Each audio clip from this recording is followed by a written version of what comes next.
Hi, welcome. My name's Dolan. I'm teaching in this class. I'd like each of you to pick one of those up. There's no wrong answers. The scenario I'm trying to prepare you for is shit. It's fucking bad. I am trying to give you some information to help get you to the emergency room and out of the morgue, because that's probably one of the two places you're going if someone pulls this on you, unless you get extremely lucky or you're just that good.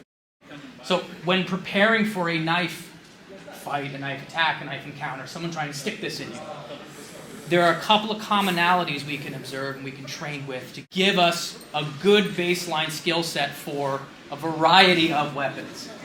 That makes sense. So that's what I'm going to be focusing on. Principles over prescriptions. The shit I'm going to show you is extremely simple because it has to be. Because I can't give you specific shit for each and every one of these objects. We don't have the time, and frankly, I don't have that much material for that. Okay? Everybody put the knives back in the pile, don't worry. I made them brightly colored so I wouldn't get shot if I did this in a park. There's two types of combat when I'm referring to knife defense. I just call it attached or unattached combat. You can probably guess what attached means. It means they're grabbing a hold of you.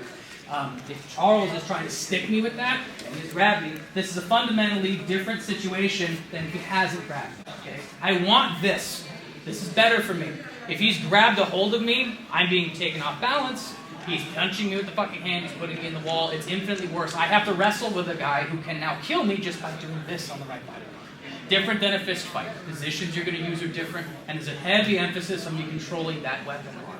So grappling with a knife, very, very different than basically called striking with a knife. So if a knife is produced at this range, my thing is to get the fuck back. I don't want to grab that. I would rather blind him, break his leg, and run. If my head moves out of the way, if this is a punch, nothing happens if he just drops his arm across my neck. With an edged weapon, that is a danger, which means I can't rely on just moving my head or just moving my torso. Everything that can touch needs to not be there for that to touch it, which means I'm going to have to work a lot harder and a lot smarter. Okay? So if you have a background in any kind of unarmed martial art already, good. But there's some do's and some don'ts. It's going to kind of influence what shit you use on a knife and what shit you probably shouldn't. Okay? My strategy for this is quite simple. I get myself out of the way of the knife, and I get the knife out of the way of me. So if Charles is cutting or stabbing at me, you notice what my feet are doing? I'm just walking. I'm not trying to make big motions, because if I run into that, this is very bad. It's different than eating a punch. I want to avoid walking into the knife. I also do not want Charles to grab me. If he does, I'll have to work with it, but I really don't want to. We will later, so don't worry. So the footwork for this, if you've taken an Apache knife fighting class, is exactly that. It's just walking around. If Charles advances and does something, I'm just moving my body out of the way. I'm forcing him to chase me. I'm maintaining this distance until it's time to do something. The strike we're going to use is called a finger jab. That's all this is. Charles' arm just got about 7 inches longer. That's a problem. When I close my fist, I lose several inches of reach. So I'm maximizing my ability to touch him with my hand by doing this. This is my knife, basically. It's a really shitty knife because it can't cut anything. It doesn't stab very well, but it's all I got. Okay? The other reason I'm using this and not like my boxing that I like to do, if I'm going to hit Charles hard enough to knock him out, which is my goal if I punch him, I can't just do this. I can give him a flip jab, but that's not too much. If I want him out with a punch, my body has to be behind it. If my body is behind my punch, my body's moving at the guy holding the knife, which means if this doesn't do what I want it to do, his next thing is going to be a lot worse than mine. And it's easier for him to grab me because I'm closer. So I'm trying to keep my body away from the grabby hand while simultaneously doing as much damage with putting as little weight towards the knife as possible. Hence the eye jab. If every time he moves at me, his eyeball is getting skewered, that's a good deterrent. It won't necessarily stop everything, but if his vision stops working, that makes this part easier for me. The eye jab will be followed up with a low kick a lot of the time. It's a low kick, not a high kick, because the knife is up here a lot. It's easier for my foot to get stabbed if I kick high. Also bear in mind, unless you're a really fast high kicker, which I am not, every little tiny millisecond my foot is off the ground kicking, I'm not walking, which means if he rushes me, he can eat the kick and stab me in the balls. Okay? So I go low because they're faster and they're harder for him to cut and block, but I don't start with a low kick. Why? The knife's in front. If he sees this foot come off the ground and he's clever, the knife might go in the leg or he might rush me. I prefer to have the vision damage first to get a flinch response of some kind where they're not worried about their legs. Then I'll hit the leg with either a stomp kick to the knee or just a boot between the legs, works really well. My partner's just going to feed me a stab at my gut. He's just feeding it. It's just a drill. When this goes in, I don't just suck in my gut, and I don't just walk back. I do both. I want to take this as far away from that as possible.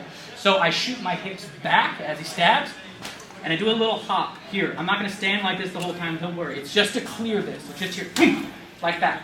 I'm moving the target out of the way, and I'm moving the weapon out of the way. I'm not trying to grab it. I'm not trying to hit it and swim under it. That's for a closer range thing. Out here, if I have distance, I want to punch that thing away with the edge of my arm here and get my guts out of the way. That primes me to stick this in the eyeball. I hit it, and I take several steps back. One hand checks it, the other hand.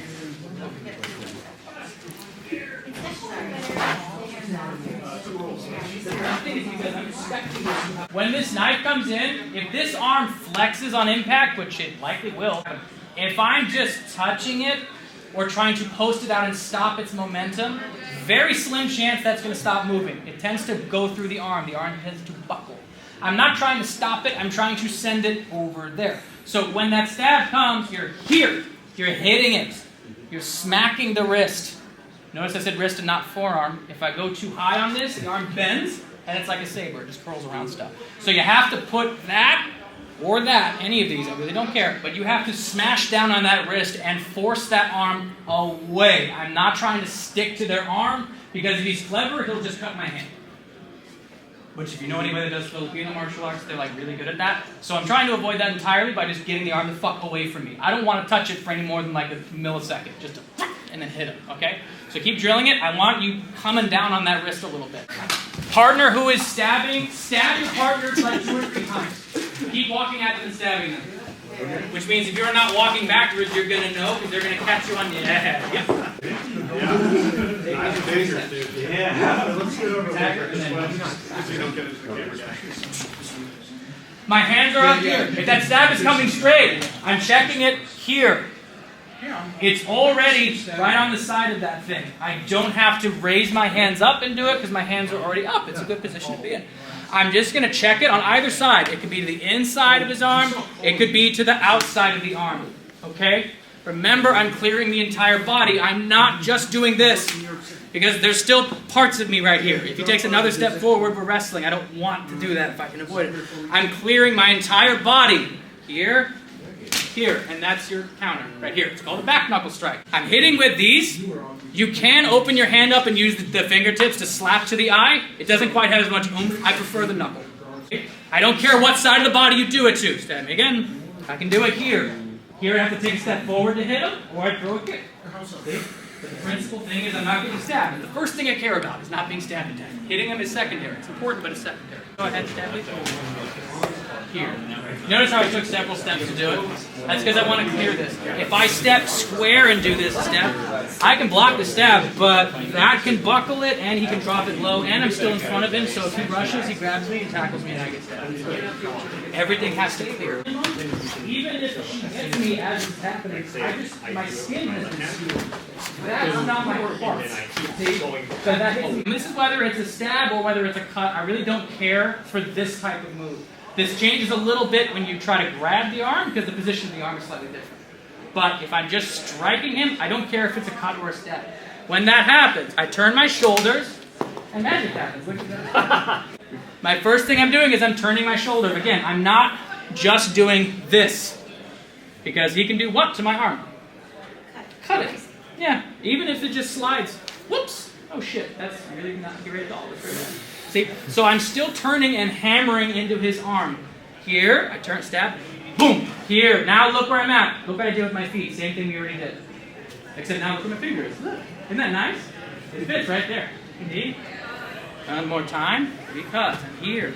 Boom. Like this. Out and in. Fast. Now I'm set up. If I know how to do side kicks, I have a side kick. If I don't, but I've gotten his head to turn or his eyes are great. Right in the balls. Here we go. I'm set up to do things that require power and weight because now his posture and his attention is now fucked up. If it's not fucked up, I don't throw my body at him. It doesn't matter if it's his right or his left hand, it works the same way. But remember, the first thing I'm turning is my body, not the hand. Here. I had to turn my body. My hand's usually not quick enough to stop this if I just move my hand. If my posture is wrong or my structure is wrong on this block, that can pierce through it. My arm can buckle. My arm needs to open past a 90 degree. By stepping away from it first, I have that space to open it past a 90 degree. Don't reach out. The first thing that goes is my body. I go here.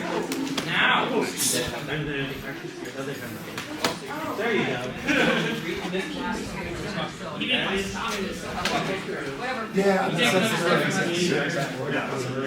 So this helps me get all the way around him and create space. So if he stabs around here, it's here. Like that. And you notice my arms are going out and then back right away? That's because I'm assuming there's something else coming. If I poke the eyeball and they go, fuck, and collapse, great! But that's luck. I can't guarantee that's going to happen. I can't guarantee I'm even going to hit the damn eyeball. It's a relatively small target. It's just a good one for this. But if I put my body in a position where I can counter or respond to his thing in case this fucks up, it's a pretty good insurance policy compared to... I'm not grabbing their wrist, and there's a really important reason why. If she stabs, and let's say I pull this off, stab, and I grab it, she pulls her arm back, watch what happens. Pull. Oh, fuck.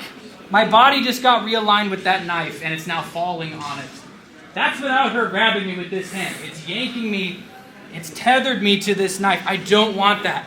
Later on, I'll show you what to do with grabbing this, but I don't want to have to do that. If I have the option of blocking and hitting, I'm doing that. The minute we start wrestling with this thing, the game changes. And the likelihood of death goes up because we're now at a range where stabbing is going to work a lot better than cutting at me. Okay? I'm trying to keep you out of the morgue. Here is more likely emergency room. Here is morgue. So, when he goes below this knee, down, you can sort of tuck your guts into this, but it's getting really close to you. It's a low stab, but they come at a curve. They come straight, they come high, and meanwhile, he's grabbed this and is pushing me up on my toes or yanking me down. I'm having to deal with this while I'm already having holes put in me, and this is a fucking nightmare. So it's not a question of whether or not you get stabbed here, it's how deep and how many times. Morgue, emergency room.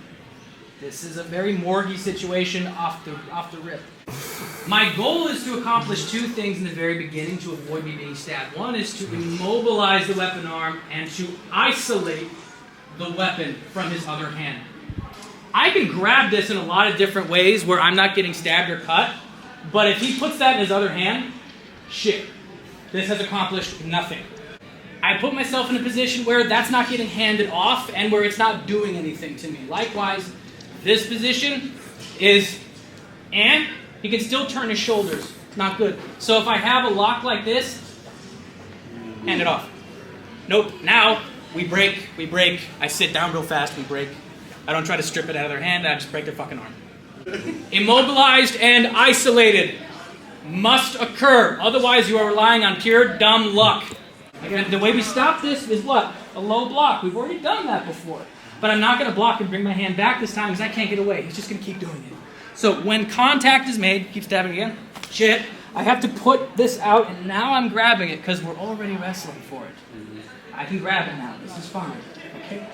I have this. Notice where my head went? It dropped. It's not up here. My weight's not high because here he can push me around. Here he can't at least. Okay? I have the weapon arm somewhat immobilized, not isolated yet, because that hand can let go of my jacket anytime it wants. Okay? So, this arm is going to throw an elbow, coming over the top like this. It's doing that to set this up. It's called an underhook. Here, immobilized, isolated, because his shoulders can't turn, so he can't pass this off. This is an arguably much better place than when he was holding onto my shirt and stabbing me.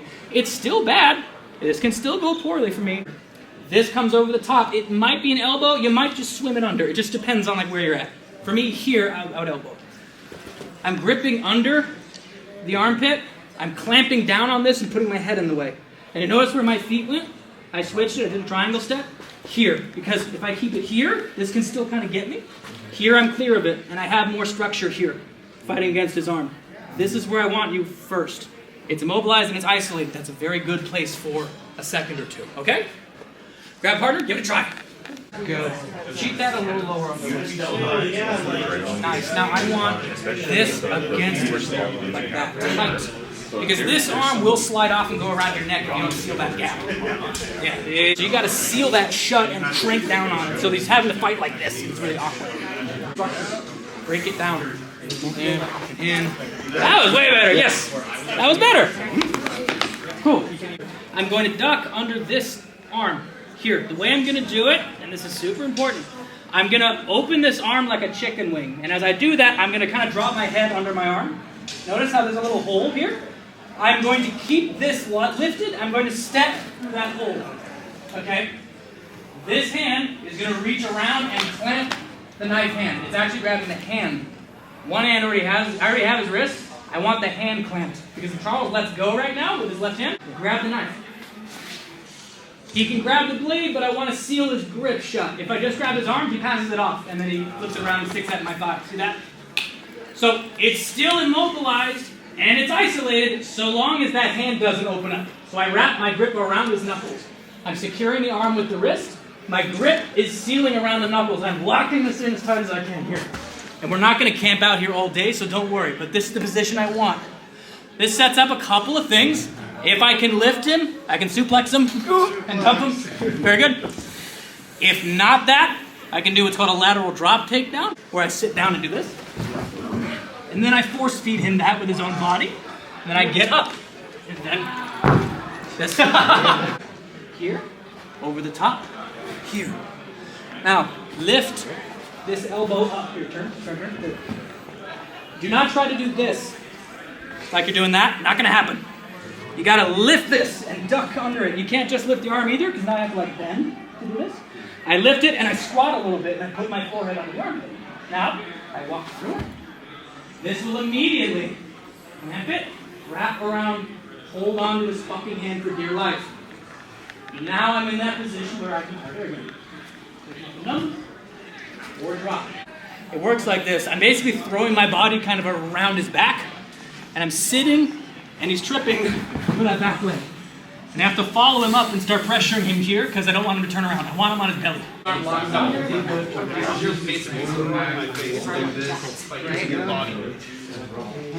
Yep. When you get off, right, you want to keep it down, and then you can just immediately get off. There you go. Because then you right there. I get up. And then, I can't see that. Hey, you got it. Okay. Nice.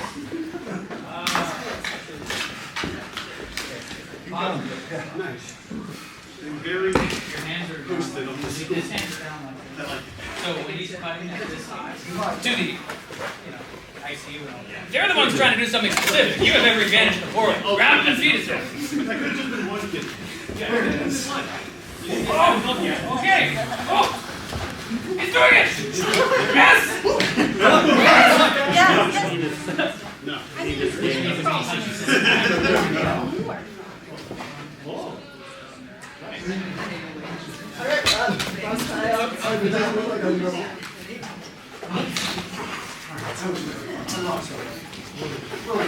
Good. Yes. Good positioning. Oh, don't sit. Up. Yes. Keep it going.